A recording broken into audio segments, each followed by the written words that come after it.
皆さんこんにちは。庭キャンの中の人です。今回は前回制作した改造型バーナーパッド焚き火台を庭で実際に火入れして使い勝手を検証していきたいと思います。このチャンネルでは100均素材や廃材で焚き火台を自作したり、高コスパなキャンプグッズの紹介をしています。今後の動画の参考になるので、気に入ったグッズがあったら高評価ボタンを押してくださいね。はい、では早速着火をしていきたいと思います。前回の焚き火台の課題として熱がこもりにくく風の影響を受けやすいといった弱点があったんですが、今回はその部分が改善されているかどうかを確認します。前回は雨の直後でこの日は晴れているということもあるんですけど、やっぱり風防を両側に追加したことによって風は結構あったんですけど、それでも一発でここまで着火することができました。やはり風防の有無は着火のしやすさにかなりの効果がありました。一発目の着火で開始から2分足らずで相当な火力が出てますよね。一部をクローズ型にすることで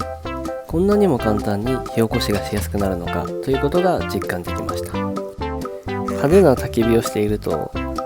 早速子供がやってきて焚き火に参加してきました。この様子であれば薪の投入などを子供に任せてもある程度火が維持できそうなので、しばらく子供に焚き火で遊ばせます。では続いて焼き網の調理をする前にそのおき火を作るのと兼ねて焚き火でお湯を沸かしてみたいと思います。五徳代わりにするのは前回と同じステンレス串を2本渡してその上にケトルを乗せる方法です。それで前回との違いの2つ目としては高さがちょっと高くなってるんですけど、わずかな2センチぐらいの高さなんですが、それでも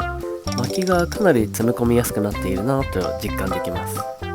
この後の焼き網調理のために薪をぎゅうぎゅうに入れてみてるんですけど、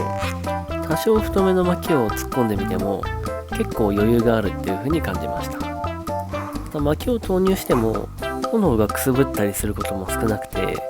前回よりも火力が安定しているなというのも実感できます。もっと時間がかかると思ってたんですけど、予想に反して 3,4 分程度でこの通りお湯が沸きました。前回同じ条件で調理をした時に15分ぐらいかかっていたので、高さが高くなっても火力が上がっているというふうに考えられます。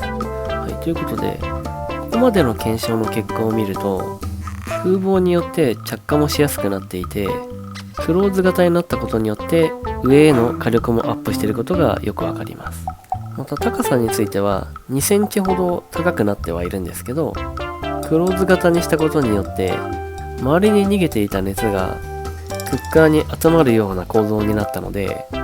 結果として火力は落ちずにアップしているということがわかります。なので前回のように焼き網で肉を調理するとおそらく一瞬にして丸焦げになってしまうと思うので、じっくりした長時間の調理が必要になる焼肉などはおとなしくおき火にした方が良さそうですね。お湯を沸かした時に投入した薪がいい感じに炭火になっているので、この炭火を使って焼肉をしてみたいと思います。それで今回使う肉が焼肉用ではなくて薄切り肉なので、前回の調理に比べて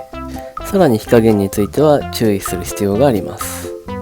ただ火加減とは別に前回と違って思わぬところで問題が発生していました。それがこの網が浮いてしまう問題ですね。薄切りだから余計にくっつきやすいというのはあるのかもしれないんですけど、前回は網をパカッとはめ込むような構造になっていたのが、今回はただ単に乗っけているだけになっているので、焼き網の調理の場合は網が安定するように何かで固定する必要がありそうです。ただ火加減の方については薄切り肉でも炙るようにじっくりと調理できているような感じなので、前回よりも強い火力と弱い火力を使い分けられるようになっているかと思います。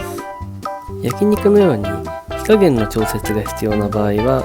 おき火と薪火を使い分けることによって火力の調整ができそうですね。ということで今回の改造のまとめですけど、風防をつけることによって着火はかなりしやすくなっているということで改善が見られました。また網の高さを高くすることで薪の投入がしやすくなったり、たくさんの燃料を投入することができ、おきび調理用の炭を作ることもしやすくなっています。一方、焼き網で調理するような料理については、基本おきびをベースにして必要に応じて薪を投入して火力を上げるという方法が運用上必要になってくるということが分かりました。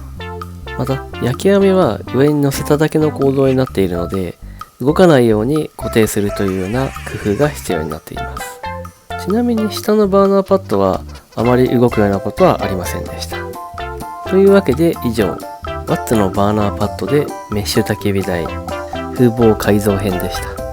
この動画を最後までご視聴いただきありがとうございました。また次回の動画でお会いしましょう。このチャンネルでは少ない予算で楽しむキャンプ系の動画を配信しています。新しい動画が気になる方はぜひチャンネル登録して次の投稿をお待ちくださいね。この動画を最後までご視聴いただき